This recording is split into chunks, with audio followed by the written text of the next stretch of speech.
شروع اللہ کا نام لے کر جو بڑا مہربان نہایت رحم والا ہے۔ الف لام را، یہ ایک پر نور کتاب ہے، اس کو ہم نے تم پر اس لیے نازل کیا ہے کہ تم لوگوں کو اندھیروں سے نکال کر روشنی کی طرف لے جاؤ، یعنی ان کے پروردگار کے حکم سے عزت والے خوبیوں والے مالک کے راستے کی طرف، یعنی اس اللہ کے راستے کی طرف کہ جو کچھ آسمانوں اور زمین میں ہے سب اسی کا ہے۔ اور ان کافروں کے لیے عذاب شدید کی وجہ سے تباہی اور بربادی مقدر ہے، جو آخرت کے مقابلے میں دنیاوی زندگی کو پسند کرتے اور لوگوں کو اللہ کے راستے سے روکتے اور اس میں کجی چاہتے ہیں۔ یہ لوگ بڑے دور کی گمراہی میں ہیں، اور ہم نے کوئی پیغمبر نہیں بھیجا مگر وہ اپنی قوم کی زبان بولتا تھا تاکہ انہیں احکام الہی کھول کھول کر بتا دے۔ پھر اللہ جسے چاہتا ہے گمراہ رہنے دیتا ہے اور جسے چاہتا ہے ہدایت دیتا ہے، اور وہ غالب ہے، حکمت والا ہے۔ اور ہم نے موسیٰ کو اپنی نشانیاں دے کر بھیجا کہ اپنی قوم کو تاریکیوں سے نکال کر روشنی میں لے جاؤ اور ان کو اللہ کے دن یاد دلاؤ، اور اس میں ان لوگوں کے لیے جو صابر و شاکر ہیں نشانیاں ہیں۔ اور جب موسیٰ نے اپنی قوم سے کہا کہ اللہ نے جو تم پر مہربانیاں کی ہیں ان کو یاد کرو، جبکہ اس نے تم کو فرعون کی قوم سے رہائی بخشی، وہ لوگ تمہیں برے برے عذاب دیتے تھے اور تمہارے بیٹوں کو مار ڈالتے تھے اور تمہاری لڑکیوں کو زندہ رہنے دیتے تھے، اور اس میں تمہارے پروردگار کی طرف سے بڑی آزمائش تھی۔ اور جب تمہارے پروردگار نے تم کو آگاہ کیا کہ اگر شکر کرو گے تو میں تمہیں زیادہ دوں گا، اور اگر ناشکری کرو گے تو یاد رکھو کہ میرا عذاب بھی سخت ہے۔ اور موسیٰ نے صاف صاف کہہ دیا کہ اگر تم اور جتنے اور لوگ زمین میں ہیں سب کے سب ناشکری کرو تو بھی اللہ بے نیاز ہے، قابل تعریف ہے۔ بھلا تم کو ان لوگوں کے حالات کی خبر نہیں پہنچی جو تم سے پہلے تھے، یعنی نوح اور عاد اور سمود کی قوم اور جو ان کے بعد تھے، جن کا علم اللہ کے سوا کسی کو نہیں۔ جب ان کے پاس ان کے پیغمبر نشانیاں لے کر آئے تو انہوں نے اپنے ہاتھ ان کے منہوں پر رکھ دیے کہ خاموش رہو، اور کہنے لگے کہ ہم تو تمہاری رسالت کو تسلیم نہیں کرتے، اور جس چیز کی طرف تم ہمیں بلاتے ہو ہم کو اس میں بھاری شک ہے۔ ان کے پیغمبروں نے کہا کیا تم کو اللہ کے بارے میں شک ہے جو آسمانوں اور زمین کا پیدا کرنے والا ہے؟ وہ تمہیں اس لیے بلاتا ہے کہ تمہارے گناہ بخشے اور ایک مدت مقرر تک تم کو مہلت دے۔ وہ بولے کہ تم تو ہمارے ہی جیسے آدمی ہو، تمہارا یہ منشا ہے کہ جن چیزوں کو ہمارے بڑے پوجتے رہے ہیں ان کے پوجنے سے تم ہمیں روک دو، تو اچھا کوئی کھلی دلیل لاؤ، یعنی معجزہ دکھاؤ۔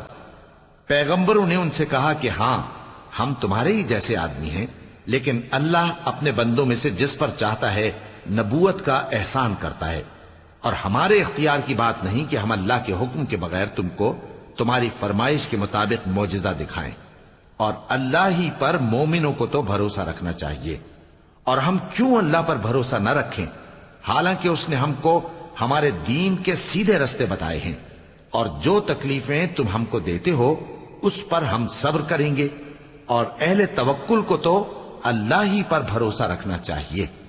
اور جو کافر تھے انہوں نے اپنے پیغمبروں سے کہا کہ یا تو ہم تم کو اپنے ملک سے باہر نکال دیں گے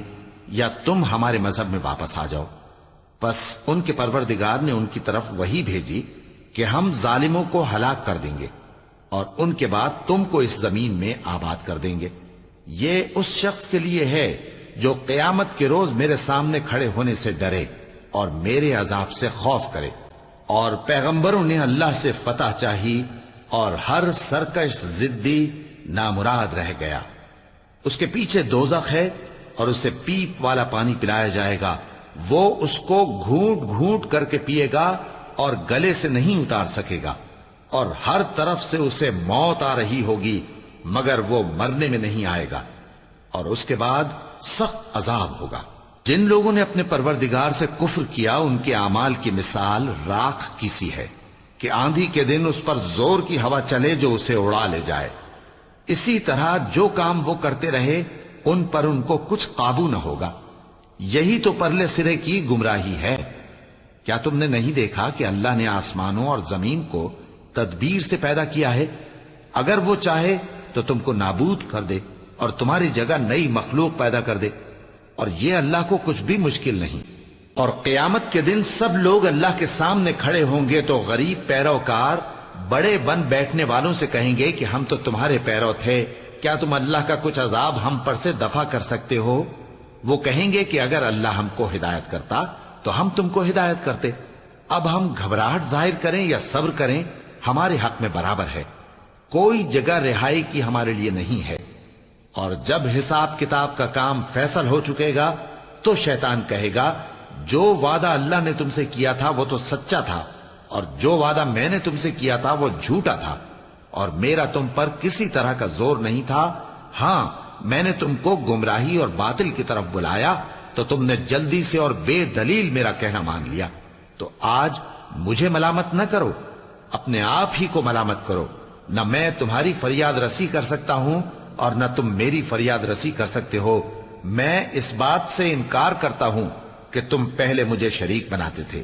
بے شک جو ظالم ہیں ان کے لیے درد دینے والا عذاب ہے۔ اور جو ایمان لائے اور عمل نیک کرتے رہے وہ بہشتوں میں داخل کیے جائیں گے جن کے نیچے نہریں بہہ رہی ہیں، اپنے پروردگار کے حکم سے وہ ہمیشہ ان میں رہیں گے، وہاں وہ ہر ملاقات پر ایک دوسرے کو سلام کہیں گے۔ کیا تم نے نہیں دیکھا کہ اللہ نے کلمہ طیبہ کی کیسی مثال بیان فرمائی ہے؟ وہ ایسی ہے جیسے پاکیزہ درخت جس کی جڑ مضبوط ہو اور شاخیں آسمان میں پھیلی ہوں، وہ اپنے پروردگار کے حکم سے ہر موقع پر پھل لاتا ہو، اور اللہ لوگوں کے لیے مثالیں بیان فرماتا ہے تاکہ وہ نصیحت حاصل کریں۔ اور ناپاک بات یعنی غلط عقیدے کی مثال ناپاک درخت کی سی ہے کہ وہ زمین کے اوپر ہی سے اکھیڑ کر پھینک دیا جائے، اس کو ذرا بھی قرار و ثبات نہیں۔ اللہ مومنوں کے دلوں کو صحیح اور پکی بات سے دنیا کی زندگی میں بھی مضبوط رکھتا ہے اور آخرت میں بھی رکھے گا، اور اللہ بے انصافوں کو گمراہ کر دیتا ہے، اور اللہ جو چاہتا ہے کرتا ہے۔ کیا تم نے ان لوگوں کو نہیں دیکھا جنہوں نے اللہ کے احسان کو ناشکری سے بدل دیا اور اپنی قوم کو تباہی کے گھر میں لا اتارا، یعنی دوزخ میں، کہ سب ناشکرے اس میں داخل ہوں گے اور وہ برا ٹھکانہ ہے۔ اور ان لوگوں نے اللہ کے شریک مقرر کیے کہ لوگوں کو اس کے رستے سے گمراہ کریں۔ کہہ دو کہ چند روز فائدے اٹھا لو، آخر کار تم کو دوزخ کی طرف لوٹ کر جانا ہے۔ اے پیغمبر، میرے مومن بندوں سے کہہ دو کہ نماز پڑھا کریں، اور اس دن کے آنے سے پیشتر جس میں نہ اعمال کا سودا ہوگا اور نہ دوستی کام آئے گی، ہمارے دیے ہوئے مال میں سے پوشیدہ اور علانیہ خرچ کرتے رہیں۔ اللہ ہی تو ہے جس نے آسمانوں اور زمین کو پیدا کیا اور آسمان سے مے برسایا، پھر اس سے تمہارے کھانے کے لیے پھل پیدا کیے اور کشتیوں اور جہازوں کو تمہارے زیر فرمان کیا تاکہ وہ سمندر میں اس کے حکم سے چلیں، اور نہروں کو بھی تمہارے زیر فرمان کیا، اور سورج اور چاند کو تمہارے لیے کام میں لگا دیا کہ دونوں دن رات ایک ڈگر پر چل رہے ہیں، اور رات اور دن کو بھی تمہاری خاطر کام میں لگا دیا، اور جو کچھ تم نے مانگا سب میں سے تم کو عنایت کیا، اور اگر اللہ کے احسان گننے لگو تو شمار نہ کر سکو، مگر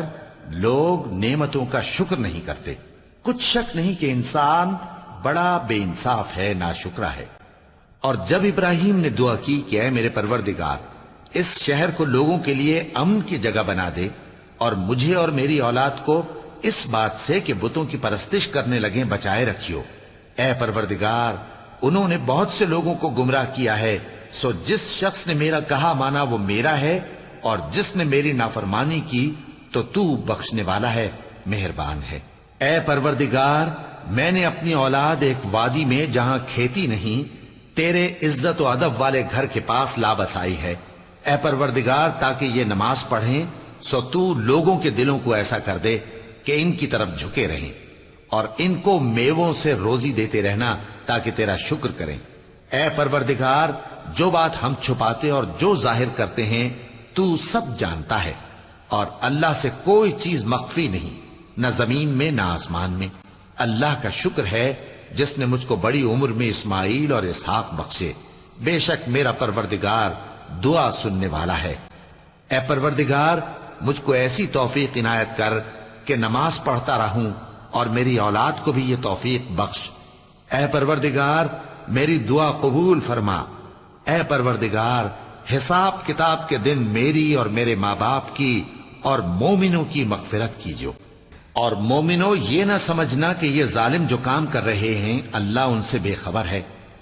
وہ ان کو اس دن تک مہلت دے رہا ہے جبکہ دہشت کے سبب آنکھیں پھٹی کی پھٹی رہ جائیں گی اور لوگ سر اٹھائے ہوئے میدان قیامت کی طرف دوڑ رہے ہوں گے، ان کی نگاہیں خود اپنی طرف لوٹ نہ سکیں گی